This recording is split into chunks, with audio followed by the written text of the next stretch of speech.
हरे कृष्णा। जय भोलेनाथ। आप सभी का दिन शुभ और मंगलमयी हो। इससे पहले की कथा सुनने के लिए आप सबका बहुत बहुत आभार।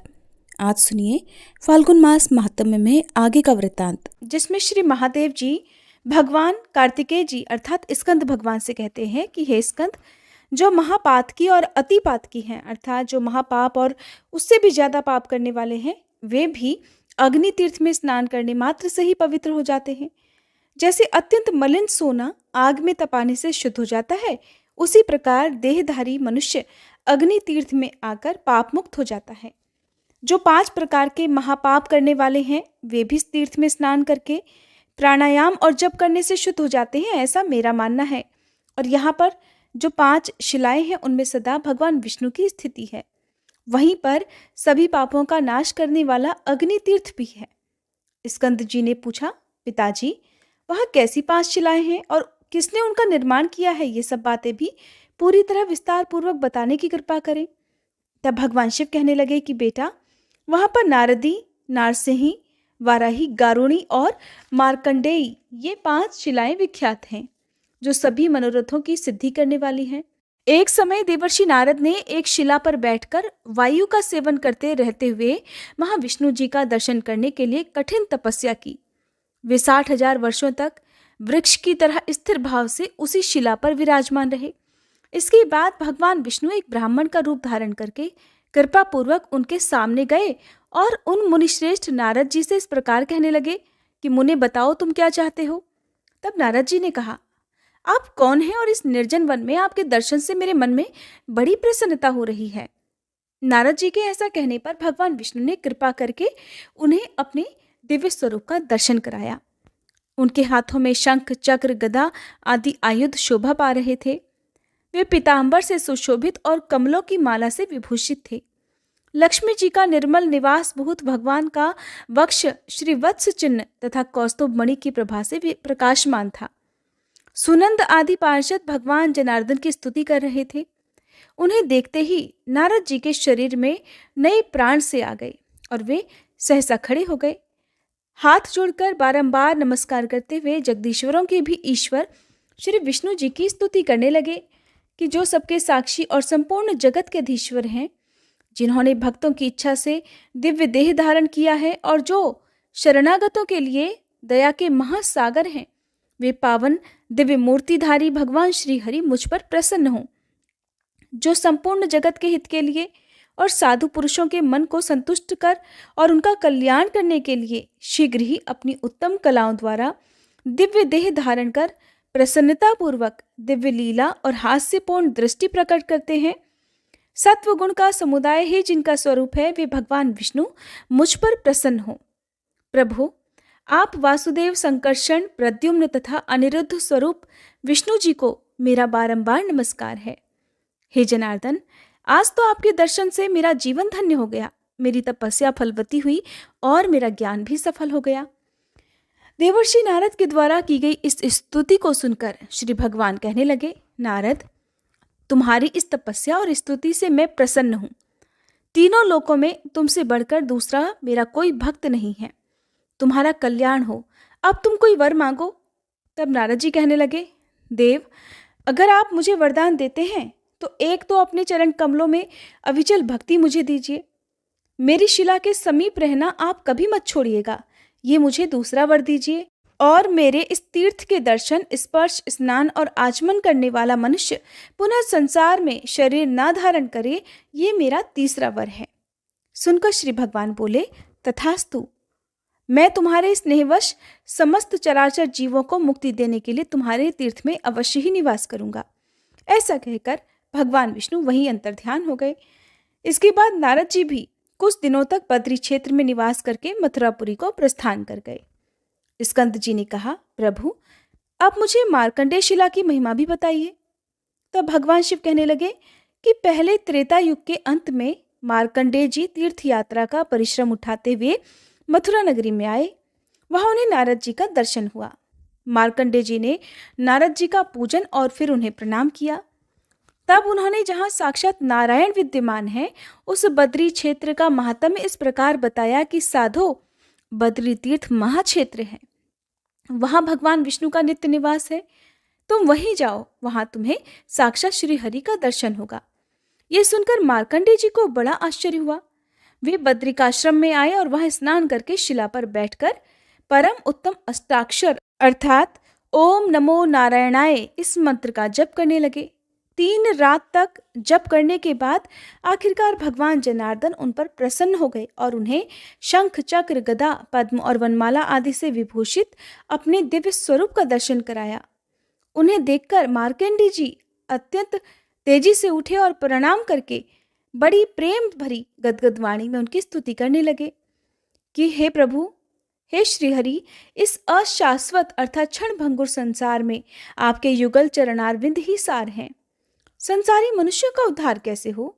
हे अच्युत, मैं आध्यात्मिक आदि तीनों तापों से अत्यंत थका हुआ हूँ।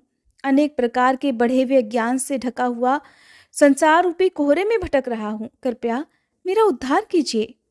हे करुणा सागर, अनेक प्रकार के योनि यंत्रों में दबकर निकलने से प्राप्त हुई गर्भवास जनित शारीरिक वेदना को मैं कितनी ही बार पा चुका हूँ। अब मेरी रक्षा कीजिए। जरा, मृत्यु और बाल्यावस्था आदि के दुखों से भरे हुए संसार में मैं बहुत पीड़ित हूँ। फिर भी इस दुख के समुद्र में मेरी सुख बुद्धि हो रही है। हे दया सिंधु, मेरी रक्षा कीजिए। हे प्रभु, कभी मैं कीट योनि में पड़ा, कभी स्वेदज जीव के रूप में जन्म लिया, कभी उद्भिज योनि में आया और कभी सौभाग्यवश मनुष्य शरीर को भी प्राप्त हुआ। सब योनियों में जन्म लेकर मैं बहुत विपत्ति भोग चुका हूँ। अब सर्वथा निस्तेज और अनाथ हूँ। हे अच्युत, कृपा करके अपनी शरण में आए हुए मुझ सेवक का अब उद्धार कीजिए। बुद्धिमान मार्कंडेय जी के द्वारा ऐसा कहने पर भगवान श्री विष्णु ने प्रसन्न होकर कहा, हे ब्रह्मर्षि, मुझसे कोई वर मांगो। तब मार्कंडेय जी ने कहा, भगवान, हे दीनवत्सल, अगर आप मुझ पर प्रसन्न हैं तो अपने पूजन और दर्शन में मुझे अविचल भक्ति दीजिए। साथ ही मैं चाहता हूं कि इस शिला पर आपका निवास बराबर बना रहे। यही मेरे लिए सबसे बड़ा वर है। तब बहुत अच्छा कहकर भगवान विष्णु अंतर्ध्यान हो गए। इसके बाद मार्कंडेय जी अत्यंत प्रसन्न होकर अपने पिता के आश्रम में चले गए।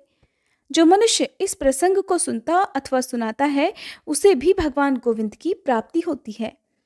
भगवान शिव कहते हैं कि कश्यप जी से विनिता के गर्भ से 2 महाबली और महापराक्रमी पुत्र हुए, जिनका नाम था गरुण और अरुण। इनमें से अरुण तो सूर्यदेव के सारथी हुए और गरुण ने भगवान विष्णु का वाहन होने की इच्छा से बद्री क्षेत्र के दक्षिण भाग में गंधमादन के शिखर पर कठिन तपस्या प्रारंभ की। वे फल, मूल और जल का आहार करते, द्वंद्वों को धैर्य पूर्वक सहते और जप करने वालों में श्रेष्ठ होकर एक पैर से पृथ्वी पर खड़े होकर जप किया करते थे। भगवान के दर्शनों की इच्छा से उन्होंने बहुत वर्षों तक कठिन तपस्या की। तब साक्षात भगवान विष्णु पीतांबर धारण करके अपने शंख, चक्र आदि आयुधों से युक्त होकर पूर्व दिशा में उदित होने वाले पूर्ण चंद्रमा की तरह गरुण के सामने प्रकट हुए और मेघ के समान गंभीर शब्द करते हुए कहने लगे। फिर भी गरुण की बाह्य वृत्ति नहीं हुई, यानी कि तपस्या में लीन गरुण का ध्यान भंग नहीं हुआ। तब उन्होंने अपना श्रेष्ठ शंख बजाया, लेकिन उससे भी महात्मा गरुड़ का ध्यान नहीं टूटा। तब भगवान श्वास के साथ गरुड़ के ही भीतर प्रवेश करके उनमें बहिर्मुख वृत्ति पैदा करते हुए फिर से बाहर आकर प्रकट हो गए। उस समय भगवान विष्णु को अपने सामने देखकर गरुड़ निर्भय हो गए। उनके संपूर्ण शरीर में रोमांच हो आया और हाथ जोड़कर उन्होंने भगवान की स्तुति प्रारंभ कर दी कि हे भगवान, तीनों लोकों में निवास करने वाले देहधारियों का अंतःकरण आपका निवास स्थान है। आपकी जय हो। संसार की उत्पत्ति, स्थिति और संहार रूपी लीला विलास से विलासित जो आपकी ब्रह्मा, विष्णु और शिव रूपी त्रिविध मूर्ति हैं, उसकी कीर्तिमयी प्रभा से संपूर्ण जगत समुदाय प्रकाशित होता है। ठीक उसी प्रकार जैसे सूर्य अपनी किरणों से समस्त विश्व को प्रकाशित करते हैं, आप अपने भक्तजनों के हृदय कमल में भ्रमर की तरह शोभा पाते हैं। अपने ज्ञान में आई हुई संपूर्ण वेद विद्या से आपका मानस सदैव प्रकाशमान रहता है। जो मुनिजन आपके भक्त हैं, वे आपके चरणों की सदा वंदना किया करते हैं और आपके चरण नखों के प्रक्षालन से प्रकट हुई गंगा जी के जल से अपने को पवित्र करने वाले देवता और मुनि आपकी चरण रेणु को हृदय से प्रणाम करते हैं। महात्मा गरुड़ के इस प्रकार स्तुति करने पर भगवान विष्णु ने वहां त्रिपथ गामिनी गंगा जी को बुलाया। तब उस पर्वत के ऊपर साक्षात पंचमुखी गंगा जी प्रकट हुई। उन्हीं के जल से गरुड़ जी ने भगवान को पदार्घ दिया। फिर वर मांगने के लिए भगवान के प्रेरित करने पर गरुड़ जी ने कहा कि भगवान, मैं एकमात्र आपका वाहन हो जाऊं और आपकी कृपा से देवता और दैत्यों में से कोई भी बल, वीर और पराक्रम द्वारा मुझे जीत ना सके, और ये शिला भी मेरे नाम से विख्यात होकर समस्त पापों का अपहरण करने वाली हो जाए तथा इसके स्मरण से मनुष्यों को कभी भी विष जनित व्याधि न हो। इसके बाद बहुत अच्छा कहकर भगवान विष्णु वहीं अंतर्ध्यान हो गए। स्कंद जी ने कहा, भगवान, अब वाराही शिला का भी महात्म्य मुझे बताइए। तब भगवान शिव इस प्रकार बोले कि हे स्कंद, रसातल से पृथ्वी का उद्धार करके और युद्ध में हिरण्याक्ष नामक दैत्य को मारकर भगवान वाराह बद्री क्षेत्र में आए और प्रलय काल की समाप्ति तक वहीं बने रहे। वराह जी ने शिला के रूप में ही वहां निवास किया। स्कंद जी ने कहा, प्रभु, अब नारसिंही शिला का भी महात्म्य कहिए। तब भगवान शिव बोले कि भगवान नरसिंह अपने नखों के अग्रभाग से ही लीलापूर्वक हिरण्यकश्यपु का वध करके प्रलय काल की अग्नि के समान प्रकाशित दिखाई देने लगे। तब दयालु देवताओं ने आकर और दूर ही खड़े रहकर लीला से अवतार विग्रह धारण करने वाले भगवान विष्णु की स्तुति की। तब अपने तेज से समस्त देवताओं और असुरों को भी व्याप्त करने वाले भगवान पराक्रमी नरसिंह जी प्रसन्न होकर बोले, हे देवताओं, तुम लोग मुझसे कोई वर मांगो जो तुम्हारी शांति और सुख का एकमात्र साधन हो। उस समय देवताओं के स्वामी ब्रह्मा जी कहने लगे कि भगवान, हे प्रभु, हे नरसिंह देव, आपका ये अत्यंत उग्र रूप समस्त देहधारियों को भयभीत करने वाला है, अतः इसको समेट लीजिए। उनकी प्रार्थना के अनुसार दिव्य रूप धारण करके भगवान ने फिर कहा कि देवताओं, मैं तुम पर बहुत प्रसन्न हूँ, बोलो अब मैं तुम्हारा कौन सा कार्य करूं। तब देवतागण कहने लगे कि प्रभु, हमारा अभीष्ट वर यही है कि आप मन को प्रसन्न करने वाले परम शांत चतुर्भुज रूप से ही हमें दर्शन दिया करें। तब भगवान ने उन्हें दिव्य दृष्टि से देखकर विशालापुरी अर्थात बद्रिकाश्रम को चले गए। इसके बाद देवताओं का भय शांत हो गया और उन्होंने जल के मध्य में विराजमान भगवान विष्णु का दर्शन, नमस्कार और परिक्रमा करके उन्हीं में अपना मन लगाकर अपने अपने लोक को प्रस्थान किया। जिसके बाद अतिशय भक्तिभार से नम्र तपस्वी ऋषि आए और अत्यंत अद्भुत पराक्रम वाले भगवान नरसिंह का दर्शन करके उनकी इस प्रकार स्तुति करने लगे, संपूर्ण विश्व के स्वामी, हे जगदीश्वर, आपको नमस्कार है, आपको नमस्कार है। विश्व को अभय प्रदान करने वाले हे विश्वमूर्ते, आप कृपा के समुद्र हैं। आपके चरण कमल सेवन करने योग्य तीर्थ रूप हैं। हे लक्ष्मीपते, हम पर दया कीजिए। भक्त की इच्छा के अनुसार विचित्र शरीर धारण करने वाले हे विश्वमुख विश्वभावन, आप प्रसन्न होइए। तब भगवान नरसिंह ने प्रसन्न होकर ऋषियों से कहा कि हे ऋषियों, वर मांगो। ऋषि बोले, हे जगदीश्वर, अगर आप प्रसन्न हैं तो कृपा करके कभी भी इस बद्री क्षेत्र का त्याग ना करें, यही हमारा अभीष्ट वर है। तब भगवान ने तथास्तु कहकर उनकी प्रार्थना भी स्वीकार कर ली। इसके बाद सभी ऋषि अपने अपने आश्रम को चले गए और भगवान नरसिंह भी शिलारूप हो गए। जो 3 उपवास करके वहां भगवान नरसिंह के जप और ध्यान में तत्पर होता है, वह साक्षात नरसिंह रूपधारी भगवान का दर्शन पा लेता है। जो मनुष्य श्रद्धापूर्वक इस प्रसंग को सुनता अथवा सुनाता है, वह सभी पापों से मुक्त होकर अंत में वैकुंठ लोक में निवास करता है। जय भोलेनाथ। आज के अध्याय में बस इतना ही। इसके आगे की कथा आप सभी आने वाले अध्याय में जरूर सुनिएगा।